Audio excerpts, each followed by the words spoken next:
Hey guys, before the video starts, I gotta give a few shoutouts, so just bear with me. First shoutout goes to Kayla Faisal on Twitter. I apologize if I'm mispronouncing your name, but regardless, she drew me this very lovely picture of the cast of the live-action Ninjago video that I did a while back, and let me just say this looks amazing. I really enjoy the art style. I love the way that everybody looks. I think it turned out great. Second Twitter shoutout goes to Stella SDS for drawing this very lovely picture of Skylar, of course in her skybound attire. Thank you very much for this one, as Skylar is one of my favorite characters. I really enjoyed this picture, and again, I think it turned out great. And for the last little shout out here, this actually goes out to NLNAF Studios, and it's a bit of a tragedy within the Ninjago community, but his channel was actually deleted due to a little bit of confusion with the community guidelines. He has created another channel, and if you guys could go subscribe to that and show some support, that'd be great. Links to everything I've mentioned here will be down in the description below. And with that being said, let's get right into the video.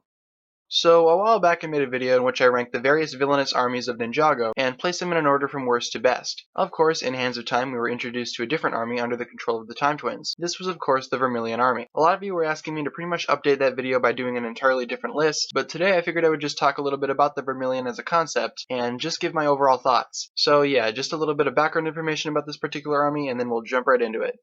The word vermilion itself can roughly be defined as a bright, almost crimson shade of red, and considering the majority of the army adopts a red color scheme, this name makes sense and is very appropriate. The army itself is one of the major descendants of the Great Devourer, and I guess that's where the army gets a lot of its characteristics. Being the spawn of the Great Devourer, however, meant nothing to the Hands of Time, who were pretty much able to recover an egg and pretty much grow their own army of Vermillion warriors. A member of the Vermillion army as a whole is comprised of a multitude of various serpents that form together into a singular mass. In order to support their frame, armor was crafted by a few elemental masters, and this makes the army even more formidable. The commanders of this army consist of three generals, those being Blunk, Ragmuck, and of course Makia. They serve as the center of the Vermillion hive mind and are able to pretty much translate the orders of the Hands of Time to the rest of the army. And with the history lesson over, it's time for me to pretty much give my thoughts on the Vermillion as a whole. If you've seen my individual reviews for each episode of Hands of Time, you may have an idea of what I think about the army, but overall I do have to say they are not my favorite. I do think that they are superior to the Serpentine because of their genetic traits and the ability to run under a hive mind, but they do keep one factor from their serpent brethren, the ability to basically annoy anyone who happens to cross their path. This is especially true for Commanders Blunk and Ragmuck. These two were by far my least favorite aspect of the entirety of Season 7. These two are just the worst. Thankfully, General Makia was able to keep them in line for the majority of the season. And speaking of General Makia, she is actually the best. She reminded me a lot of Black Arachnia from the original run of Beast Wars from the 90s. Both were maniacal, intimidating, and just overall frightening. Makia has that creepy sort of vibe that I think fits well with the rest of the Vermillion hive. And again, she is by far the best part of the army. Overall, the army as a concept is really cool, but some of the more significant players in the army really weigh it down and don't really make it a standout for me. Again, I like the idea and the origin, but I cannot stand some of the big league warriors. In the end, the Stone Army's better. So thank you guys so very much for watching. Be sure to leave a comment stating what you think about the Vermillion hive down below. And while you're down there, feel free to leave a like and be sure to hit that subscribe button for more content like this. Remember that the comment section is yours for any discussions you want to have, or if you just had a general comment, that's fine too. Also, don't forget to leave your video suggestions down below as well for a chance to have your idea featured as an actual video sometime later on. Thank you guys so much for watching. My name is TannerFishies, and with that, I bid you farewell.